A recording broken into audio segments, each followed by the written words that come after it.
नमस्कार। विशेष त यो हप्ता एउटा नराम्रो चाहिँ घटना घट्यो। गरिमा नानुको बलात्कारपछि उनको चाहिँ मृत्यु भयो। अत्यन्तै पीडादायक, दुःखद र घटना र ती यौन पिपासुहरूलाई छानबिन गरेर र नानुको लागि उचित न्याय दिनुपर्छ भन्ने मेरो पनि माग हो र अनुरोध हो।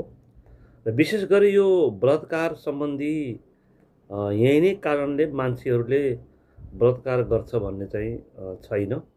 मुख्यतया मान्छेहरू हाम्रो सामाजिक, आर्थिक, व्यावहारिक र राजनैतिक पक्षहरूका पाटाहरू हुन्छन्। मुख्यतया हाम्रो समाजमा हेर्दा ठुलोले सानोलाई हेप्ने, धनीले गरिबलाई हेप्ने, अलि शिक्षितले अशिक्षितलाई हेप्ने यो बानीको विकास छ र यो पनि एउटा कारण हो भनिन्छ। अर्को, मान्छेहरूले आफ्ना व्यक्तिका अरूका इच्छाहरूलाई सम्मान गर्न चाहिँ नजान्ने, बेवास्ता गर्ने, जबरजस्ती गर्ने बानीहरू पनि प्रशस्त हाम्रो समाजमा चाहिँ पाइन्छन्।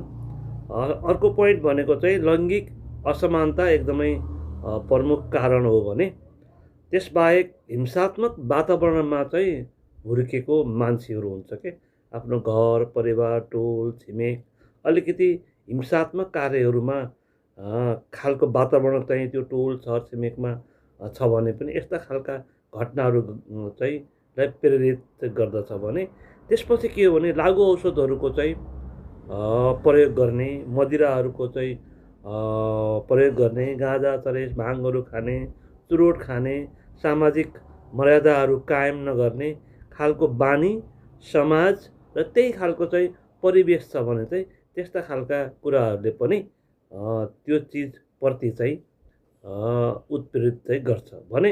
अर्को के हो भने हामी मान्छेहरूले गरिबीको फाइदा, बेरोजगारीको फाइदा लुट्ने र आफन्तहरूले विश्वासमा चाहिँ विश्वासघात गर्ने बानी पनि बेसी छ। त्यो पनि भयो भने अर्को चाहिँ साथीभाइहरूको सङ्गत चाहिँ गलत हुनु सबैभन्दा प्रमुख कारण। त्यसले गर्दा मान्छेहरूलाई उक्साहाटमा लगाइदिन्छ, गर्न जबरजस्ती गर्न लगाइदिन्छन्। त्यस्तो खालको चाहिँ गलत प्रभावहरू पर्छ भने अर्को, कानुन एकदमै कमजोर हुनु र भएको कानुनलाई पनि राजनैतिक आडमा चाहिँ के गर्नु त भन्दा दोषीले चाहिँ कारबाही चाहिँ नपाउनु, पीडित चाहिँ सधैँ पीडा सहेर चाहिँ बस्नुपर्ने हुन्छ।